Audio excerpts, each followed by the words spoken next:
Welcome back, guys. It's Colin with the Sun Pirates TCG here today with my co-host Mohammed.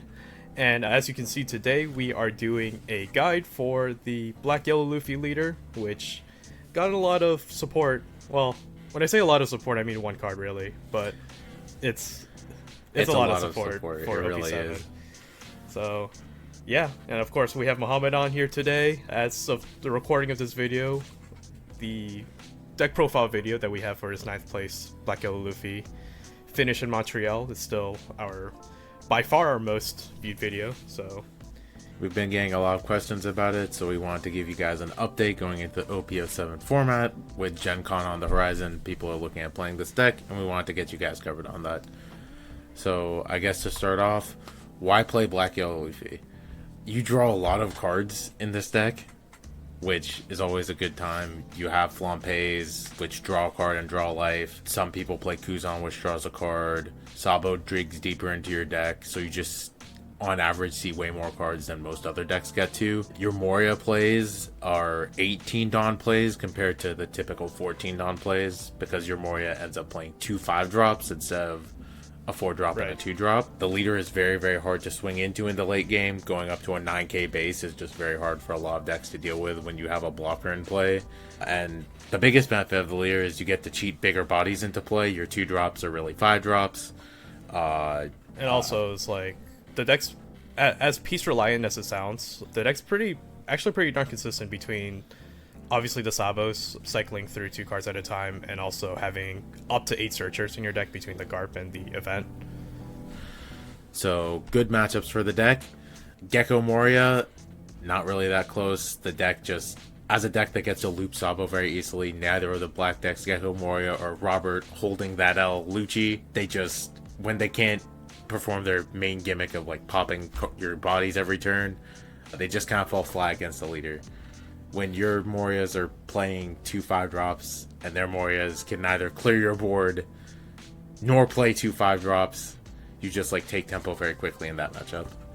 And then there's also the NL matchup, which has a bit of a caveat. Yeah, I put a bit of an asterisk in that slide because it does depend a bit on the build that both you as a Black Yellow player are playing, as well as what the NL player is playing. Generally, we feel that Black Yellow Luffy is favored into NL because just yellow as a color cannot deal with the 5-drop Sabo being as reliable as he is.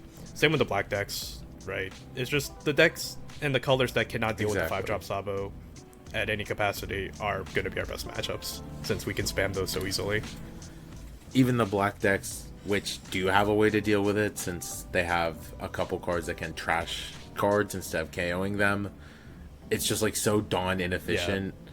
I believe like their best one is the Brook from set 6, but he also costs 6 Dawn.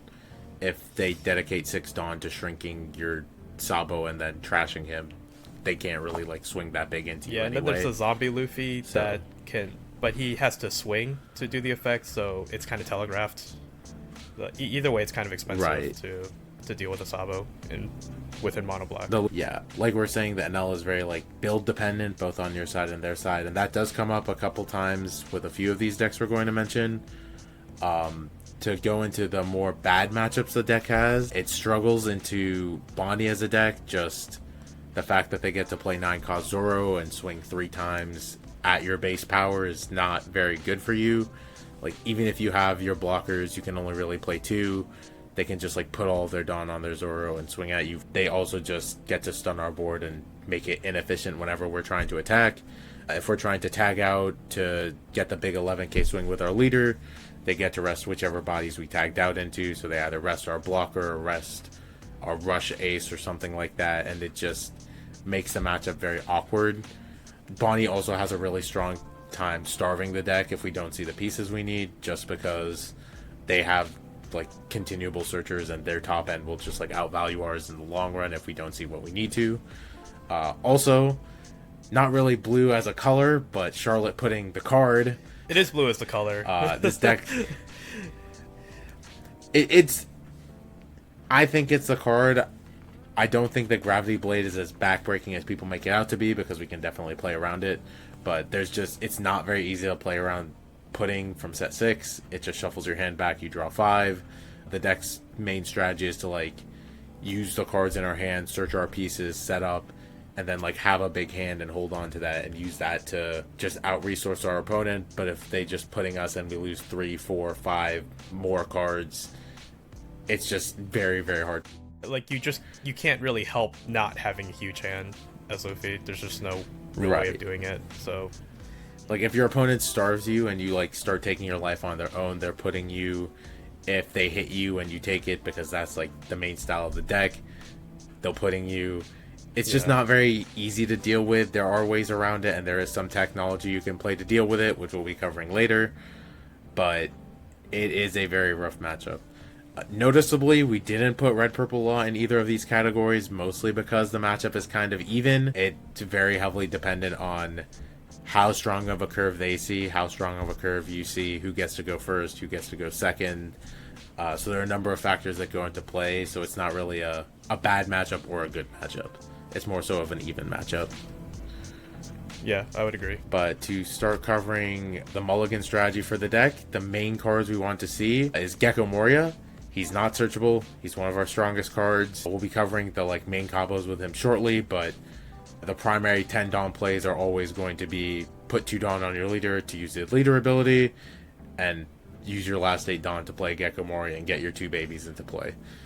We do want to see our searchers early. You usually don't really have an opportunity to play your searchers late game. Like we said, your 10 Dawn is always taken up whenever it's possible by leader ability plus Gecko Moria, so you want to see the searchers early, find your pieces, thin your deck, and just like start setting up for that late game. That's how you win. The quote-unquote self-awakeners, as they're referred to sometimes in Dragon Ball, our leader does not have text until we're at 0. The cards that deal us damage. Yeah, so like your Charlotte Flampe's, like your Flampe's, your Makino, the 5-cost Luffy, Kiori as well, Matchup dependent stuff to look for in Mulligans is into RP Law, where you really do want to go first most of the time. You want to see the 5-cost starter Luffy. It's very inconvenient for them to answer. He just immediately burns a life and goes up to an 8k, so they need to use 2 shrinks on it instead of just the typical 1 that they normally need to use. And it basically demands an answer immediately, since it will just like turn on our leader ability. They can't really starve us whenever they need to. Into the black decks and the yellow decks, you really want to see 5-cost Sabo. And then very specifically into Bonnie is the Ice Ages / other tech cards. That matchup is very hard, but there is, like we were saying, cards that you can play to make it easier. Ice Age is one of those cards because with Rocket Luffy, Egghead Luffy, he's able to pop their Zoros and their other top end using the Ice Age. So that's very, very important to look for in those matchups. But very notably, you really need to see a hand with some number of Self-Awakeners. Even if your hand is like 2 Gecko Morias and like 3 Searchers, or like 2 Searchers and an important piece, if you don't have like a 5-cost starter Luffy or some number of Flampe or something, it's too risky to keep it just banking on seeing them, because if your opponent starves you, there's just really nothing you can do about it. When you're drawing your opening hands, just double check, see what you're going to actually be doing for the first few turns of the game. Do you have the Moria to support your top end? Do you have the Searchers to kind of put together your pieces? Do you have the Self-Awakeners if and when your opponent is going to starve you out? Because that's the most likely thing that's going to happen, is that your opponent is going to try to be patient with you. They're not just going to instantly try to put you down to 0. So do you have a way of circumventing that? And it's not always the easiest thing, especially when you're first picking up the deck, but usually try to look for a decent mix of the cards within at least the first 3 bullet points, and then when you get into your more matchup specific cards, that will depend on your build, of course. Exactly. Like Colin said, those first 3 bullet points, you want to see a nice mix of them. If you don't see the Gecko Morias, it's not the end of the world. You have cards that dig you deeper into your deck when you start looping your Sabos before you get to Tendon. Just making sure that you have the cards to get you there is what matters the most. To go into some tech choices that have been seeing play in the deck overseas and even in the tournaments that have happened recently is 10 cost Kuzan. This is played to deal with stall strategies. If you can safely establish this because they're damage denying you, taking a body with it, and then just like getting -5 cost on their board for the rest of the game, your Rocket Luffy's just clear everything that gets played.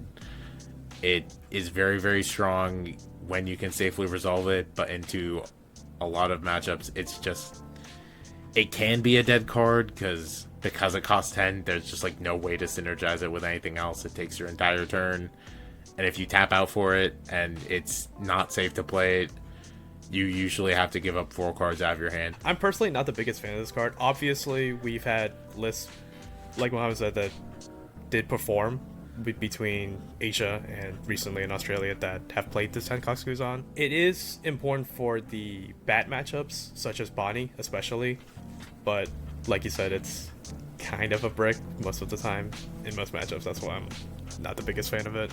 Yeah. Another tech card that has been seeing some play as well recently, now in OP7 more so, is 4 cost Kuzan. So notably about 4 cost Kuzan is on play he draws a card. On attack he shrinks something so that you can pop it with a Rocket Luffy or even a Thunderbolt if you're playing that card.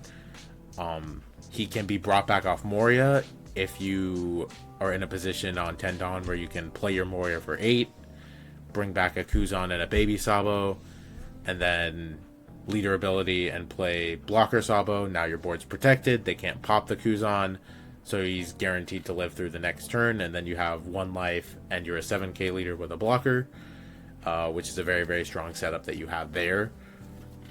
It can be a break because it's just another card without counter on it, so if you see too many it's really bad, but it's also a really good play on 4 Dawns. Yeah, since the deck it's kind of in the same boat as the other Kuzan, where because it's a card with not counter, it's like, yes, I understand you can filter them out through either your leader ability or through your Sabos, but remember, a lot of your discards come at a premium because you might need to fill your trash with appropriate pieces, so it can get awkward. Exactly. In my opinion, this is more flexible than the 10 cost Kuzan, obviously because you can play it down earlier and you can play it off of a Moria line, which is cool. I agree. So, like Colin was saying, the Kuzan is just like similar to the 10 cost Kuzan. It's like makes your bad matchups better, but like most notably because it's a 4 cost and not 10 cost, we could do other stuff with it. Also seeing some play is the Ivankov blocker from the starter decks. This is one of the cards that you can play to help with the blue matchup actually, by revealing the 5 cost in your hand and putting it into your life. You can use a baby from your hand, now taking 2 cards out of your hand and cheating a bigger body into play to steal some tempo. Into RP law, it's also really strong since you put at 3/4, so it still needs to be shrunk. Notably, you can also Ivankov off of a Moria. Since Moria plays a 4 or less and a 2 or less, you can play the untapped Ivankov and a baby, and then use Ivankov to set up the 5 cost in your life for the baby to play, and that's another combo you have on 8 if you're being damage denied. And then last but not least is Ice Age. This is probably the most popular tech amongst our choices here that we've seen lately.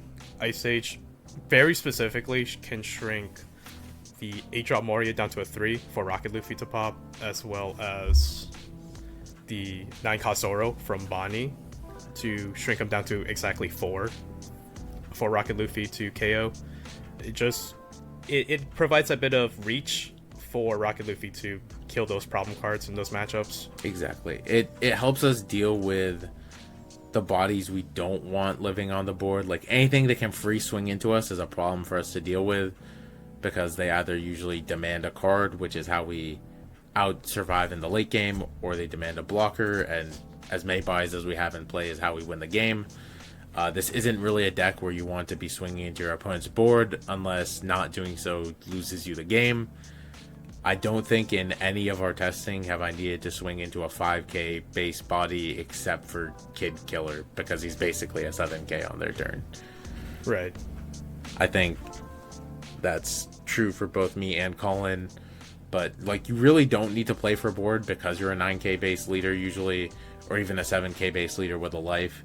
Just making your opponent have to like do all of the work of climbing up to is already very, very strong. Like don't be scared if your opponent goes wide with like a bunch of 5Ks. Just keep going face. As long as you stay alive to the end game where you can do the Moria loop with your Sabos, that's good enough, you know. Absolutely. And then, like we were saying, you can be patient with this deck. Like your top end gives you so much inevitability in the fact that your Morias are always going to get more value than like your opponent's Morias. Like at the end of the day, this is very much a game about numbers, and 18 Dawn is significantly more than 16 Dawn. Playing like making like an extra 6 Dawn worth of plays is like very strong, so you don't have to worry about like rushing to 0 life as soon as you can, because there's a number of things your opponents can do to punish you.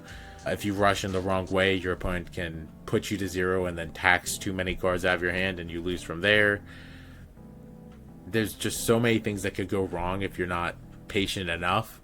But by the same logic, you don't want to be too patient. If you give your opponent enough time, they'll just go wide enough and there's nothing you can really do about it. Also, don't forget when you have a Garp in play, it kind of sounds redundant, but he is a body that you can do something with in the mid game. Like, he can swing. There are so many games where like my Garp swung for 5 or swung for 7.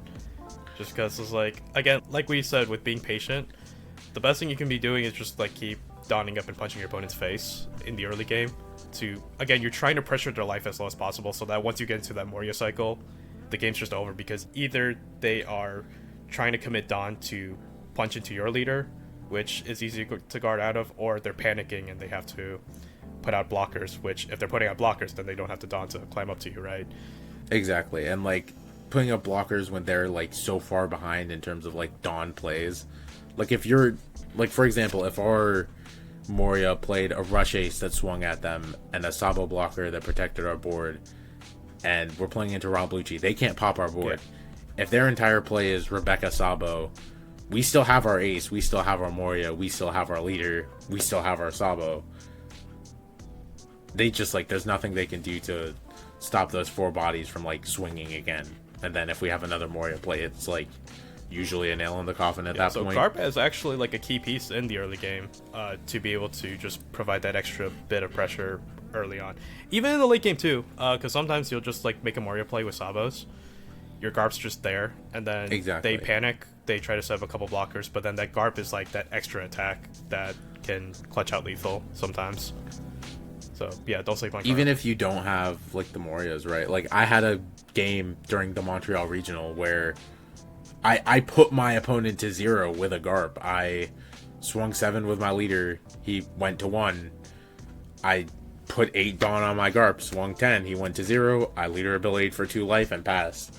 Like you don't have to like feel rushed. You can play like defensively and just force them to have the answer, like put them in a checkmate state, and Garp can just do that by being a body. It's also important to think ahead. You need to know what your opponent can do that can potentially like threaten to like give you lethal. For example, knowing that a red purple law can cheat in a kid killer and then put Dawn on him is very, very important to know. Like you need to calculate that when you're figuring out whether to use your blocker to counter out from hand. Similarly, if you're at 1 life and your opponent has 3 bodies, you need to know when to counter and when to not counter before they tax your hand, and then that can threaten you as well. Yeah, I've seen that a lot with a lot of new and inexperienced Black Yellow Luffy players, which again is not really to be disparaging to anyone, because it's not the most intuitive thing to do, but like the general assumption is like, oh, I want to go to 0 life, so my opponent swung for 5, it's like, oh, I'll just take it, right? But then like your example how with Law, I see them in that matchup, they go like leader swing for 5, oh, I'll take it, go to 1. Ein swing for 5, oh yeah, I'll go to 0, and then they just go leader ability shambles and kid killer, swing for 9, and then you lose your whole hand because you have to counter out. Yeah, you lose 3+ cards. It's like such a death sentence at that point with a kid killer on the board as well. So like it doesn't matter if you're like trying to set up like a 7 or 9k body. If you have 0 cards in hand, then you know you just die anyway against Law. Right, exactly. Like it's also important to note that like our Moria can also just play one of the cards we counter with that can take our life to like put us to 0 on those 10 Dawn turns. Like we don't have to feel like we have to be at 0 going into those turns. Like being a 7k with an extra life is still really good. Similarly, you always want to think before resolving your Moria and your Moria targets. Your best target isn't always going to be Blocker Sabo. Like, don't get me wrong. 9 times out of 10, it's usually Blocker Sabo is the card we want to be playing. It almost always is Blocker Sabo. But if you have lethal by just playing 2 aces, then just take the lethal. There's no reason to give your opponent another turn. Similarly, clearing a board is also really good. Like, if we can, like, pop 3 bodies by just, like, playing 2 Rocket Luffys and swinging, that can also just take tempo since it draws 2 more cards to help us gas back up if we need to. Yeah, like, watch the amount of counter you have in your hand. Like, and again, this is the whole concept about thinking ahead, thinking, like, what your opponent can possibly do to lethal you. If you know you have the counter to survive through anyway, it's kind of like playing Whitebeard, where you can just give the counter, don't have to worry about the Sabo. I've done it before where I've gone, like, double Luffy. It'd be like one of the 8k Luffy and one of the Rocket Luffy. I'll just like Rocket Luffy blow up their blocker like a Rebecca or something and just go like swing next turn. Because the Luffy's just so big, it's too high power for them to counter out of on the next turn. So it's just things like that where you're watching for.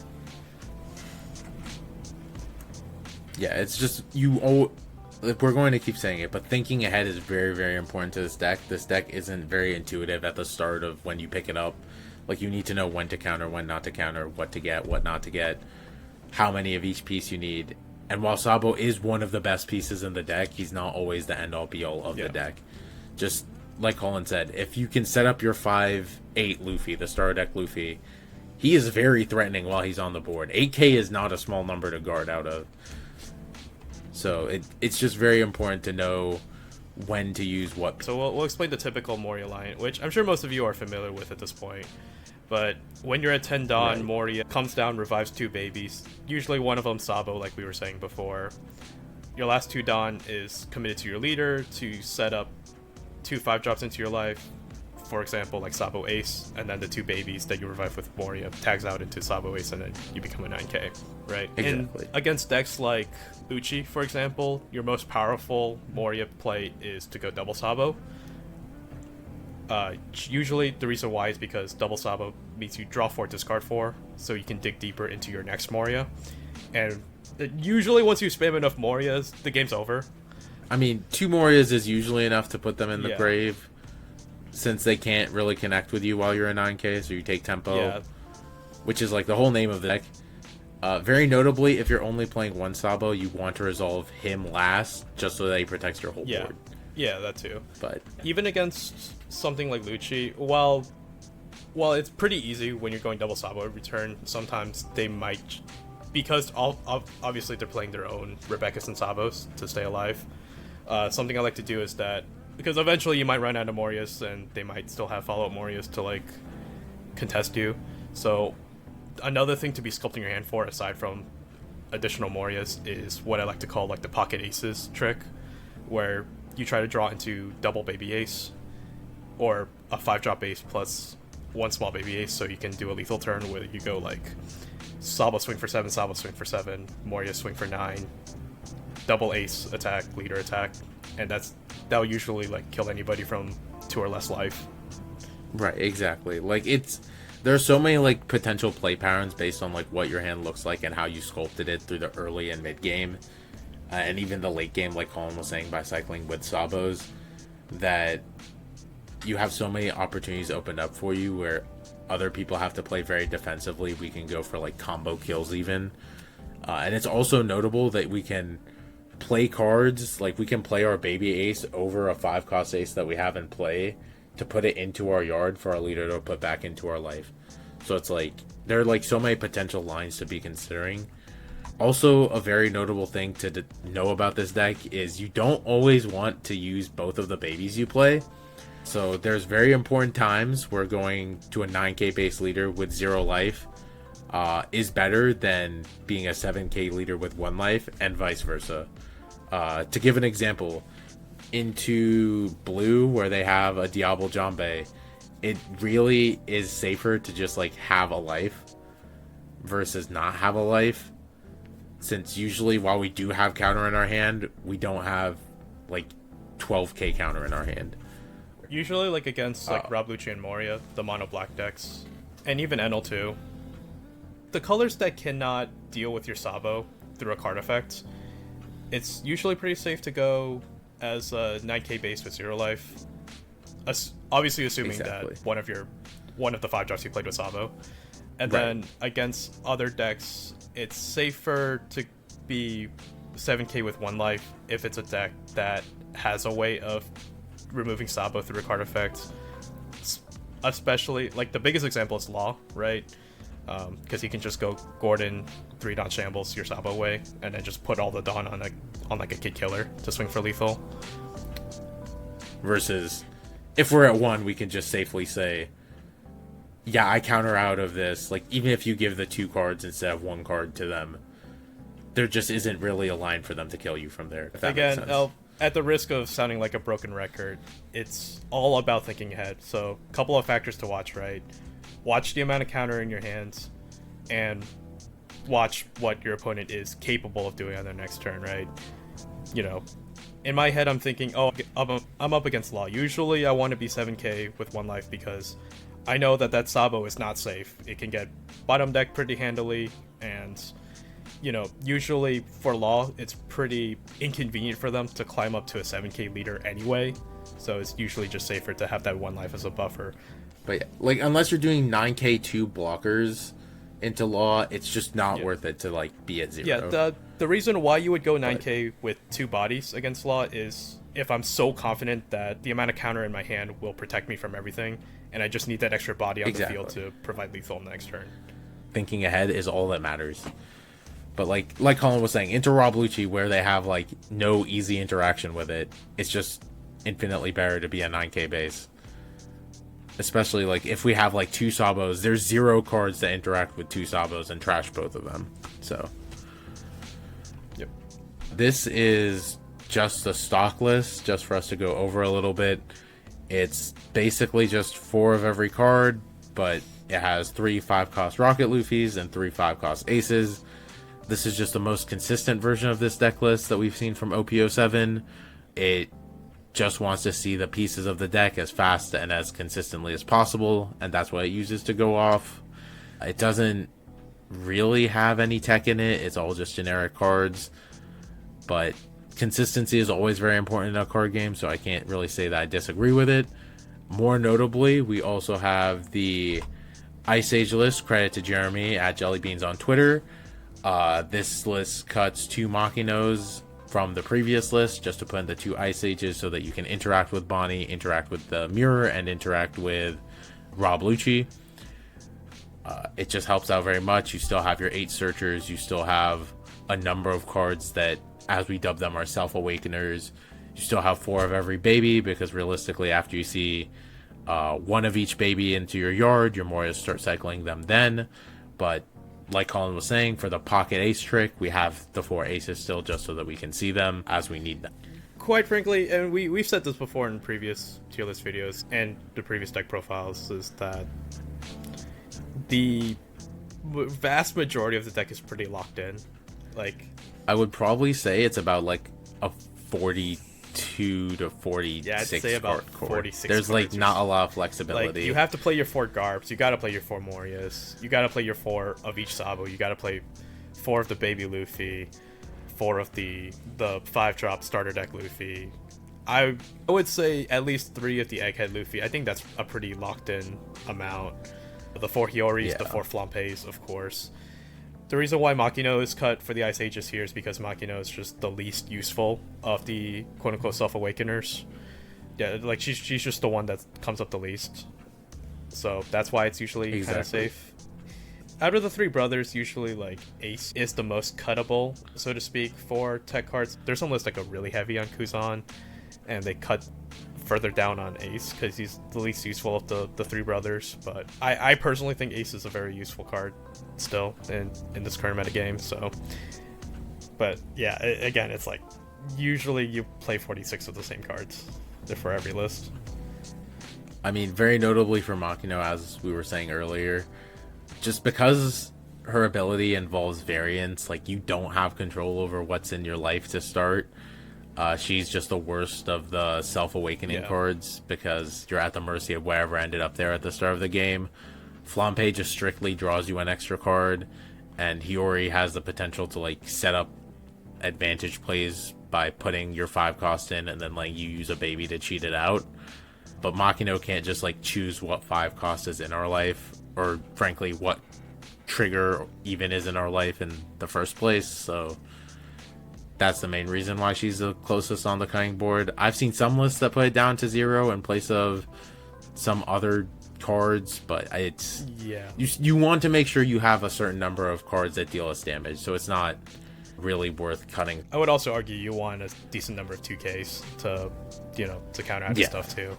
Realistically, like in this list, if you look at those 2 Ice Ages in the list, if you want to swap them out for Kuzans, whichever Kuzan that we talked about, Ivankov, you know, that's basically the slot right there. Is those 2 Ice Ages can be your tech choices. Easiest tech slot, Like the stock is the 48 other cards. The Ice Ages / 2 Makinos are really the space for like putting in your tech for trying to beat the matchup that you're struggling with. It just gives you the most consistent result of seeing the pieces you want to see when you need to see them. But other than that, I hope that this helps you guys out. I'm very much looking forward to playing this deck in set 7. I still need to experiment with my techs and figure out what I want to take to Gen Con. I'm fairly locked in that I want to take this deck to Gen Con for either the Treasure Cup or the Regional or both. Like we said, we'll just have to see how it develops. Like we said, it's going to be at least like 46 to 48 of these cards that you see on the screen here, if not all 50. Yeah. So I'm not gonna lie, this deck is really fun to play. I so much enjoy just playing it as like a combo deck, getting more value out of my Morias, drawing more cards. Colin has known me for years, and he knows this deck is just like right up my alley. So I'm very, very excited with Rocket Luffy. I'm very excited to like see what tech other players and other regions can bring to the deck that we might have missed potentially. But I want to thank you guys so much for watching. Don't forget to like, comment, subscribe. Go watch the previous deck profile. It has a bit of a matchup guide for going first and second if you need that. But other than that, I'm Mohammed. I've been joined by Colin Wong today, and we're the Sun Pirates TCG. Have a good one, guys. See you guys.